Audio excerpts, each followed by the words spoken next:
YouTube payment ಬಂದಾದ್ಮೇಲೆ ಎಲ್ಲರೂ ಕೂಡ ನಂಗೆ ತುಂಬಾನೇ ವಿಶಸ್ನ ಹೇಳಿದ್ರಿ. ಎಲ್ರಿಗೂ ಕೂಡ ತುಂಬಾ ಥ್ಯಾಂಕ್ಸ್. ಅದರಲ್ಲೂ ಕೂಡ ನಾನು ಕಾಮೆಂಟ್ಸ್ ಅಲ್ಲಿ ಪ್ರತಿಯೊಬ್ಬರಿಗೂ ಕೂಡ ನಾನು ರಿಪ್ಲೈ ಮಾಡಿದ್ದೀನಿ. ಆದ್ರೂ ಕೂಡ ಇನ್ನೊಂದ್ಸಲ ನಾನು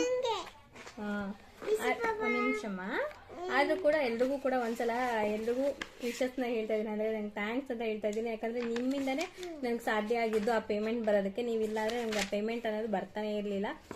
ಯಾವಾಗಲೂ ಕೂಡ ನಾನು ನಿಮಗೆ ಚಿರಋಣಿ ಆಗಿರ್ತೀನಿ ಅಂತಾನೆ ಹೇಳ್ತೀನಿ. ಹಾಗೆ ಪ್ರತಿಯೊಂದು ಕಾಮೆಂಟ್ಸ್ಗೂ ಕೂಡ ರಿಪ್ಲೈ ಮಾಡ್ತೀನಿ. ವೆಯ್ಟ್ ಲಾಸ್ ಬಗ್ಗೆ ಕೇಳಿದ್ರಿ, ಹಾಗೆ ಯಾವ ರೀತಿ ವ್ಯೂಸ್ ಬರೋ ಥರ ಮಾಡ್ಕೋಬೇಕನ್ನೋದನ್ನು ಕೂಡ ಹೇಳಿದ್ರಿ. ಆದಷ್ಟು ಬೇಗ ಆ ವಿಡಿಯೋಸ್ನು ಕೂಡ ಮಾಡ್ತೀನಿ. ಮಾಡ್ಬೇಕಂದ್ರೂ ಕೂಡ ಆಗ್ತಾ ಇಲ್ಲ ನೋಡಿ. ಇವಳು ಯಾವಾಗಲೂ ಕೂಡ ನನ್ನ ಜೊತೆಗೆ ಕೂತಿರ್ತಾಳೆ, ಅವಳು ಹುಷಾರಿಲ್ಲ, ಅದಕ್ಕೋಸ್ಕರ ಹಾಗಾಗಿ ಸ್ವಲ್ಪ ವಿಡಿಯೋಸ್ನ ಲೇಟಾಗಿ ಹಾಕ್ತಾ ಇದ್ದೀನಿ. ಹಾಗೆ ಶಾರ್ಟ್ ವಿಡಿಯೋಸ್ನ ಕೂಡ ಹಾಕ್ತಾ ಇರ್ತೀನಿ ಫ್ರೆಂಡ್ಸ್, ಪ್ಲೀಸ್ ನೋಡಿ. ಹಾಗೆ ನಿಮ್ಮ ಫ್ಯಾಮಿಲಿ ಫ್ರೆಂಡ್ಸ್ಗೂ ಕೂಡ ಶೇರ್ ಮಾಡಿ. ಹಾಗೆ ನೀವು ಕೂಡ ಸಪೋರ್ಟ್ ಮಾಡ್ತೀರಾ ಅಂತ ಗೊತ್ತು. ಹಾಗೆ ನಿಮ್ಮ ಫ್ಯಾಮಿಲಿ ಫ್ರೆಂಡ್ಸು ಕೂಡ ಸಪೋರ್ಟ್ ಮಾಡಲಿ, ಅದಕ್ಕೋಸ್ಕರ ಪ್ಲೀಸ್ ಇದೊಂದು ಹೆಲ್ಪ್ ಮಾಡಿ.